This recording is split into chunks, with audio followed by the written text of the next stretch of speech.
Assalamualaikum warahmatullahi wabarakatuh. Halo semuanya. Pada video ini saya akan menjelaskan terkait struktur database API dan aplikasi Flutter yang digunakan pada sistem. Dan perlu saya sampaikan bahwa database API dan struktur kode Flutter ini sudah disediakan oleh dosen saya, sehingga saya hanya fokus untuk menjelaskan terkait isi-isi yang ada di file API, Flutter, serta struktur kode yang digunakan. Yang pertama, saya akan menjelaskan yang pertama menjelaskan database yang digunakan. Nah, database ini menggunakan MySQL dan dijalankan secara lokal menggunakan Laragon. Sedangkan nama database yang digunakan adalah Ubagasoft. Nah, di dalam database ini terdapat beberapa tabel, yaitu tabel alamat pengguna, data pesanan, gambar produk, kategori pengguna, pesanan, dan produk. Oke, berhubung database-nya juga sudah disediakan oleh dosen saya, sehingga di sini saya hanya menjelaskan maksud dari atau fungsi dari tabel-tabel yang ada di database atau di database Ubagasoft ini. Yang pertama itu ada tabel pengguna. Nah, tabel pengguna ini dia berfungsi untuk menyimpan data user seperti nama, email, ID pengguna,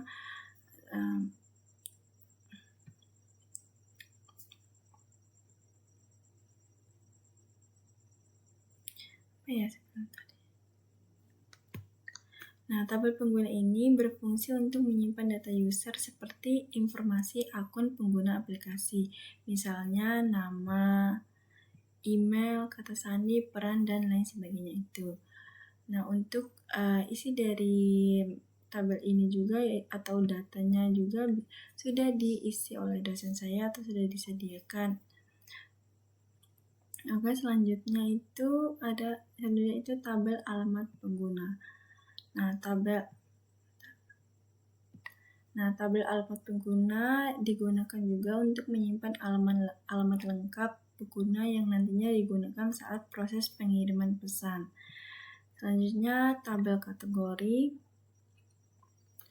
Tabel kategori ini berfungsi untuk mengelompokkan produk misal berdasarkan jenis atau kategori tertentu, misalnya makanan, minuman, atau kategori lainnya. Oke, lanjut di tabel selanjutnya, yaitu tabel produk. Nah, tabel produk ini menyimpan data utama produk seperti nama produk, harga, stok, berat, dan kategori produk. Terus selanjutnya juga ada tabel gambar produk. Nah, tabel gambar produk ini juga digunakan untuk menyimpan data gambar dari setiap produk. Satu produk dapat memiliki lebih dari satu gambar. Selanjutnya ada tabel pesanan. Tabel pesanan ini dia berfungsi untuk menyimpan data transaksi seperti total pembayaran dan status pemesanan. Dan terakhir itu ada tabel detail pesanan. Nah, tabel data pesanan juga menyimpan detail isi pesanan, yaitu produk apa saja yang dipesan, jumlah dan harga masing-masing produk. Nah, selain dari fungsi-fungsi dari tabel tersebut juga ada pun namanya relasi antar tabel yang memungkinkan data saling terhubung. Contohnya itu yang dimana satu kategori bisa memiliki banyak produk. Nah, satu produk itu juga bisa memiliki banyak gambar, satu pesanan bisa memiliki banyak detail pesanan, dan satu pengguna bisa memiliki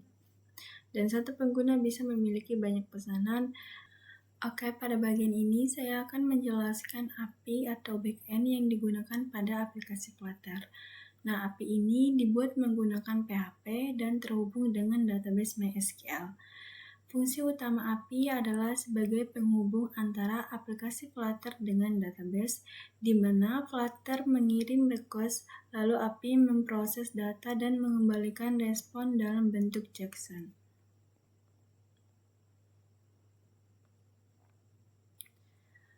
Oke, di dalam API ini juga ada beberapa file. Yang pertama itu ada namanya file config. Nah, file config ini merupakan inti dari seluruh API karena semua file API lainnya selalu memanggil file ini.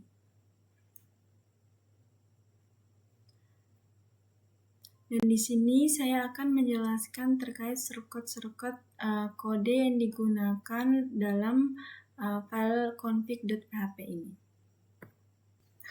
Oke, yang pertama kita harus konfigurasi database terlebih dahulu, yang dimana bagian ini berisi konfigurasi database seperti host, nama, user, dan password. Nah, nilai yang digunakan saat API melakukan koneksi database ke MySQL. Yang pertama untuk teman-teman di sini harus mengisi sesuai nama database-nya. Nah, di sini untuk nama database-nya yaitu saya sesuaikan dengan database yang sudah disediakan oleh dosen saya, yaitu namanya ubgsoft.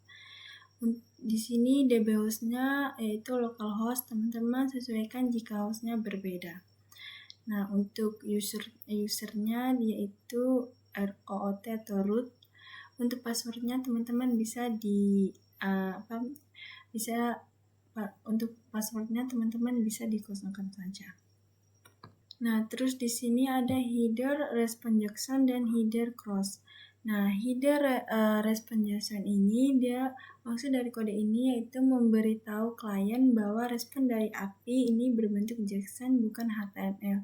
Nah, kalau ini tidak ada, maka operator bisa salah membaca datanya. Terus selanjutnya ada header cross. Nah, maksud dari kode header cross ini itu untuk mengizinkan API diakses dari mana saja, termasuk dari aplikasi Flutter. Nah, tanpa header cross ini, request dari Flutter bisa ditolak oleh browser atau server.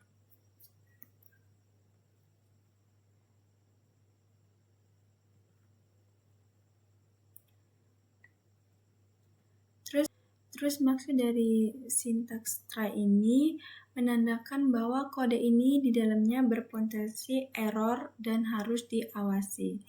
Biasanya error berdasarkan database-nya mati, username salah, atau password-nya salah.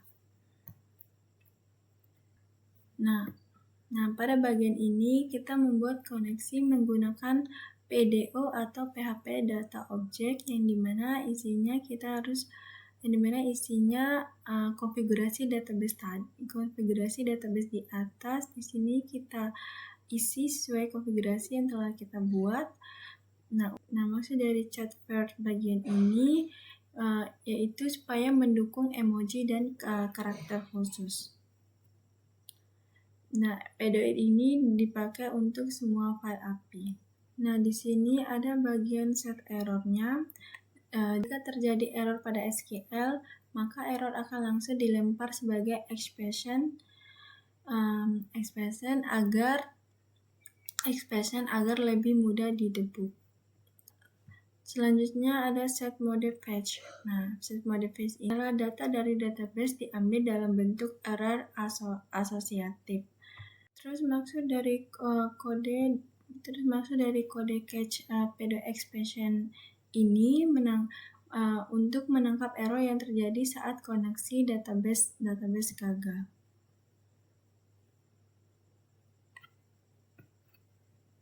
Terus HTTP respon kode dalam kurung 500 ini maksudnya memberitahukan klien bahwa terjadi error dari sisi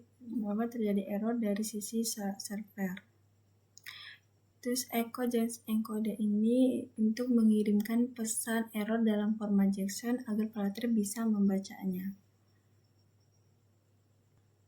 Terus yang terakhir ada kode exit, maksudnya itu untuk menghentikan eksekusi script agar kode lain tidak dijalankan.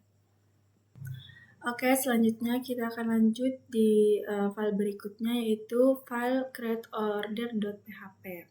Nah, yang pertama-tama itu kita harus sertakan file koneksi database-nya yaitu file config ini tadi. Nah, di sini kita harus mengincludekan file config.php-nya. Nah, maksud dari shortcut include ini yaitu menyisipkan isi file lain, sedangkan config.php ini adalah file config tadi.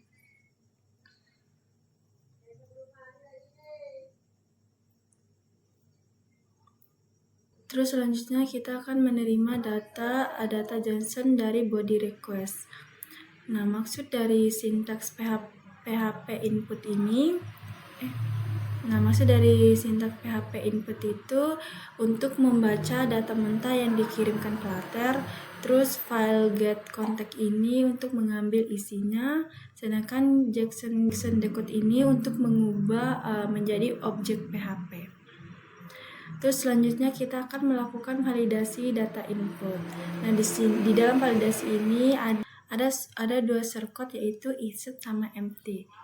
Nah, iset ini dia gunanya untuk mengecek apakah data itu ada, sedangkan empty ini dia mengecek apakah array-nya kosong. Terus untuk maksud dari tanda ini adalah tanda OR, yang dimana artinya jika satu saja data penting tidak ada, maka pesanannya akan ditolak. Terus selanjutnya ada bagian dari respon error validasi. Ini adalah bagian respon error validasi. Terus maksud dari angka 400 ini yang artinya bad request atau kesalahan input server atau kesalahan input user. Terus untuk maksud dari encode ini adalah untuk mengirim respon ke Flutter, yang dimana di sini ada statusnya error, sedangkan pesannya data pesanan tidak lengkap, yaitu data pengguna dan lain sebagainya itu. Oke, selanjutnya ada bagian transaksi database. Yang pertama ini adalah bagian untuk memulai transaksinya. Nah, baris ini digunakan untuk memulai transaksi database, yang dimana perintah ini untuk memberitahu database bahwa mulai sekarang semua query itu dianggap satu paket transaksi, sehingga semua proses penyimpanan data pesanan dijalankan dalam satu rangkaian.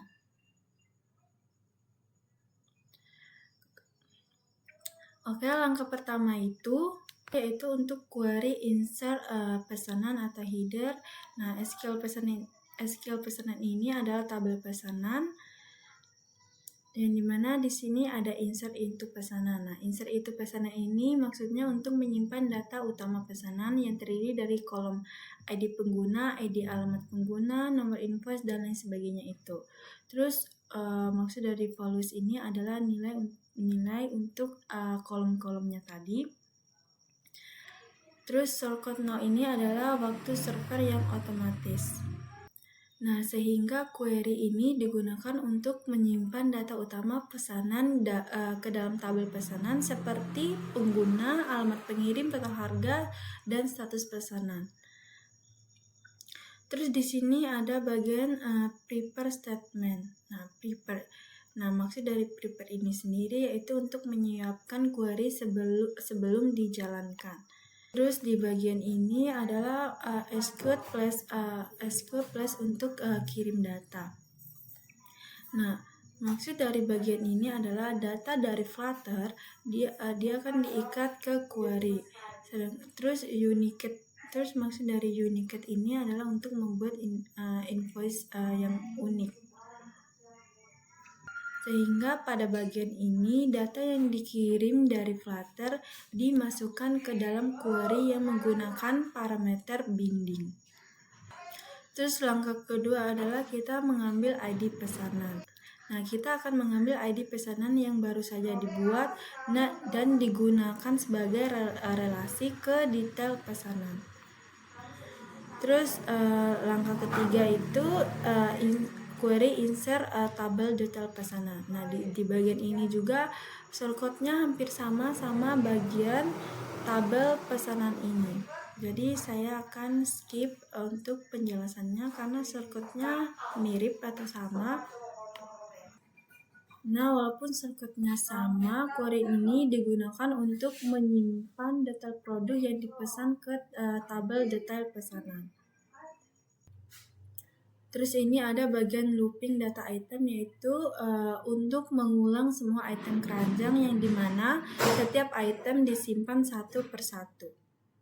Kemudian selanjutnya ini adalah bagian dari eksekusi detail untuk mengeksekusi detail pesanan. Nah, maksudnya di sini, maksud dari bagian ini adalah untuk menghubungkan detail produk ke pesanan berdasarkan jumlah dan harga yang akan dikirim dari Flutter. Oke, selanjutnya ini adalah bagian dari commit transaksi yang dimana dia untuk menyimpan semua perubahan ke database. Nah, jika semua berhasil, maka commit transaksinya dinyatakan berhasil. Nah, jadi jika seluruh proses berhasil, maka transaksi dikonfirmasi menggunakan commit sehingga data benar-benar tersimpan. Nah, Echo Jackson Encode ini mengirim pesan ke Flutter bahwa statusnya itu sukses dan untuk pesannya itu pesanan berhasil dibuat. Terus ini adalah bagian terakhir dari isi file config order.php ini, yaitu rollback jika terjadi error. Nah, maksudnya ini adalah untuk membatalkan semua query database, maka database kembali seperti sebelum transaksi. Jadi, jika terjadi kesalahan, maka rollback digunakan untuk membatalkan seluruh proses agar tidak terjadi data yang tersimpan sebagian. Selanjutnya kita akan lanjut di bagian getAlamat.php. Oke, di file getAlamat.php ini langkah awal yang kita harus lakukan yaitu pasti dan wajib untuk menginclude file config.php ini. Kenapa? Karena di dalamnya ini sudah ada koneksi database sama pengaturan header Jackson dan cross. Nah, tanpa baris ini maka script ini tidak bisa mengakses database. Pokoknya kita wajib di semua file maupun di file kategori, order detail, order history dan lain sebagainya itu kita wajib untuk menginclude atau mensertakan file config.php ini. Oke, selanjutnya di sini ada bagian dari validasi parameter get. Nah, shortcut $get ini maksudnya itu untuk mengambil data dari URL, terus kemudian iset ini untuk mengecek apakah parameter itu ada, kayak dijelasin pertama. Terus empty ini untuk mengecek apakah nilainya itu kosong. Maksud dari bagian ini adalah bagian dari respon error jika parameternya kosong. 400 ini yaitu bad request atau kesalahan input dari Flutter maupun user. Nah, ini adalah pesan yang akan dikirim ke Flutter. Bagian ini adalah untuk mengambil nilai ID pengguna. Yang dimana maksudnya ini adalah untuk menyimpan nilai ID pengguna dari URL ke variabel PHP. Terus ini untuk shortcut ini adalah try catch. Try catch ini dia akan membungkus proses database agar error bisa ditangani dengan aman. Nah, terus bagian ini adalah untuk mengambil semua alamat untuk pengguna ini dari tabel alamat pengguna. Yang dimana select ini adalah mengambil semua kolom. Nah, where ID pengguna sama dengan ID pengguna yaitu filter alamat berdasarkan pengguna. Terus order by label ASC ini adalah mengurutkan berdasarkan nama label seperti rumah, kantor dan lain sebagainya. Nah, di bagian ini adalah shortcut untuk mempersiapkan query agar lebih aman dari SQL injection. Selanjutnya ada eksekusi query. Nah, eksekusi query ini dia mengisi placeholder ID pengguna yang dimana nilainya berasal dari parameter get. Kemudian baris ini adalah untuk mengambil semua baris hasil query dan menyimpan dalam bentuk array. Terus ini adalah bagian untuk data alamat yang akan dikirim kembali ke aplikasi Flutter dalam format JSON. Yang terakhir ini adalah catch error database, maksudnya untuk menangkap error yang berasal dari database atau query SQL. Nah, di sini untuk responnya. Nah, di sini untuk responnya itu yaitu 500 ini maksudnya kesalahan dari sisi server atau database-nya. Terus ini adalah bagian untuk mengirim pesan error agar mudah di-debugging. Oke, file berikutnya yaitu file getCategory.php. Nah, seperti yang saya bilang tadi, langkah yang pertama pasti dan wajib kita menginclude config.php ini atau kita sertakan file koneksinya. Nah, seperti yang dijelaskan tadi juga, try ini dia itu untuk membungkus seluruh kode database. Nah, jika terjadi error, maka akan ditangani oleh catch.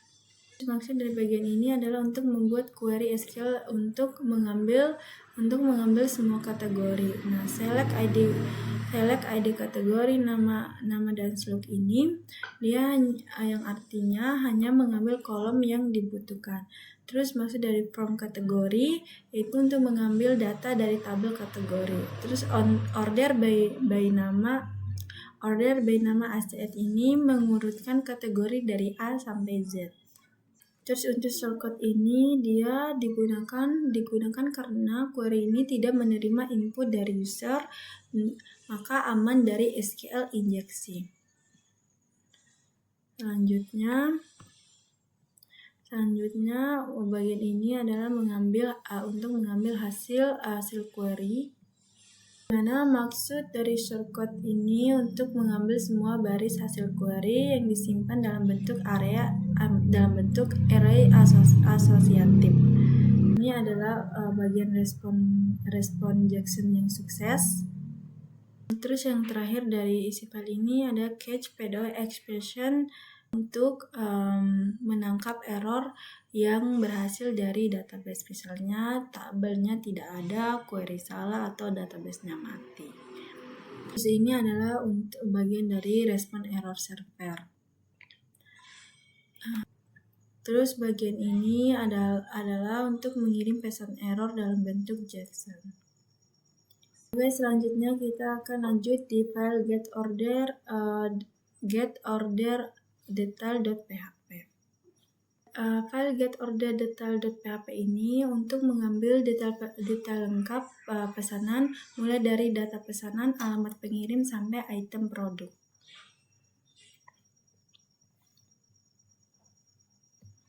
Nah, yang pertama-tama itu kita harus memvalidasi parameter ID pesanan. Sebenarnya dia ini mirip untuk shortcutnya mirip sama yang di get kategori produk ini. Sama yang di get alamat.php ini. Nah, berhubung untuk shortcut kode dari file getOrderDetail.php, getOrderHistory, getProductDetail, getProduct ini untuk shortcutnya dia hampir sama dengan getAlamat.php sama getCategory.php ini. Jadi mungkin saya akan loncat langsung saya akan jelaskan di bagian halaman login.php ini sama di halaman register.php ini. Oke, lanjut saya akan menjelaskan shortcut yang ada di file login.php ini. Sebelum itu, file ini digunakan untuk menangani proses login user dengan cara menerima data dari aplikasi Flutter dan memeriksa data tersebut ke database. Lalu dia akan mengembalikan respon dalam bentuk JSON. Baris pertama ini ada include config.php. Nah, baris ini berfungsi untuk memanggil file config.php, yang dimana file ini berisi konfigurasi koneksi database menggunakan PDO sehingga file login.php ini bisa mengakses database. Terus selanjutnya kita akan menerima data JSON dari body request, yang dimana yang dimana kode di bagian ini digunakan untuk mengambil data yang dikirim dari aplikasi Flutter melalui body request. Nah, data tersebut dia berbentuk JSON lalu diubah menjadi objek PHP yang menggunakan JSON decode agar bisa diproses. Terus ini adalah bagian validasi data. Nah, di bagian ini dilakukan validasi input. Sistem akan mengecek apakah email dan kata sandi benar-benar dikirim dan datanya tidak kosong. Nah, fungsi iset ini untuk memastikan email dan kata sandinya itu ada. Sedangkan empty dan trim ini memastikan data tidak berupa spasi yang kosong. Terus untuk bagian ini maksudnya jika validasi gagal maka server akan mengirim status HTTP 400 yaitu bad request atau kesalahan input user yang berarti requestnya itu tidak valid. Nah, kemudian di bagian ini server akan mengembalikan respon JSON yang berisi status sensor error dan pesan bahwa email dan kata sandi wajib diisi. Terus bagian ini adalah untuk menyimpan data ke variabel. Nah, data email dan kata sandi ini akan disimpan ke dalam variabel, yang dimana fungsi trim ini digunakan untuk menghapus spasi di awal dan di akhir string. Selanjutnya adalah bagian try catch. Nah, blok try ini digunakan untuk menangani proses database. Jika terjadi kesalahan, maka akan ditangkap oleh catch. Terus di bagian ini kita akan mencari pengguna yang berdasarkan email. Nah, shortcode ini adalah untuk mengambil data pengguna berdasarkan email yang dimasukkan. Terus di bagian ini kita akan mencari pengguna berdasarkan email. Nah, query SQL ini digunakan untuk mengambil data pengguna berdasarkan email yang dimasukkan. Terus bagian ini maksudnya query yang dipersiapkan untuk menggunakan prepare untuk mencegah serangan SQL injection. Di bagian ini juga adalah query untuk dijalankan dengan mengirimkan parameter email yang diinput oleh server. Terus ini adalah bagian hasil query yang diambil, yang dimana jika email tidak ditemukan maka variabel ini akan bernilai false.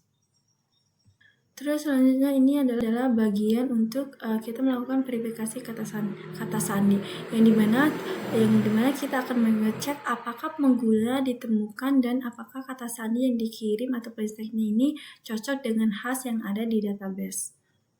Nah, di bagian ini kondisi ini mengecek akan dua hal. Yang pertama itu apakah data pengguna ditemukan, dan yang kedua itu apakah kata sandi yang dimasukkan itu cocok dengan hash kata sandi yang ada di database yang menggunakan password verify ini.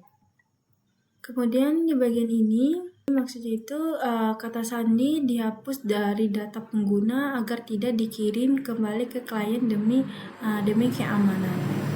Terus untuk bagian ini dia akan mengirim respon sukses beserta data penggunanya, yang berarti jika login berhasil maka server akan mengirim respon JSON berisi status sukses dan data pengguna.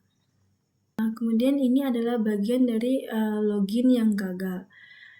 Nah, bagian else ini dijalankan jika email tidak ditemukan atau kata sandinya salah. Terus ini adalah status 401 ini menandakan bahwa autentikasinya itu gagal. Kemudian server akan mengirimkan pesan error ke aplikasi Flutter yang dalam bentuk JSON. Nah, ini adalah bagian error database-nya. Maksudnya ini, jika terjadi error saat proses database, maka akan ditangkap oleh catch ini. HTTP respon kode 500 ini menandakan terjadi kesalahan di sisi servernya. Nah, ini adalah pesan error yang dikirim untuk membantu proses debugging. Oke, selanjutnya saya akan menjelaskan file terakhir, yaitu file register.php. Nah, file ini dia berfungsi sebagai API untuk proses pendaftaran pengguna baru pada aplikasi.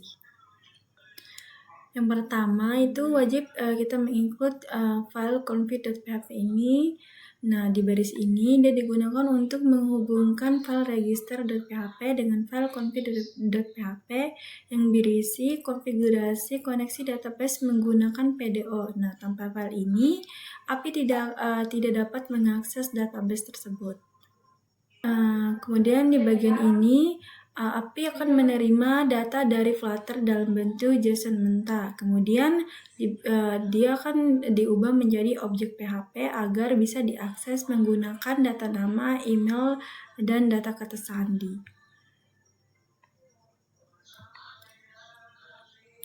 Ininya di sini kita akan menerima data JSON dari body request. Terus nah, kode ini digunakan untuk memastikan bahwa nama, email, kata sandi itu wajib diisi. Nah, jika salah satunya kosong, API akan langsung menghentikan proses dan pengiriman respon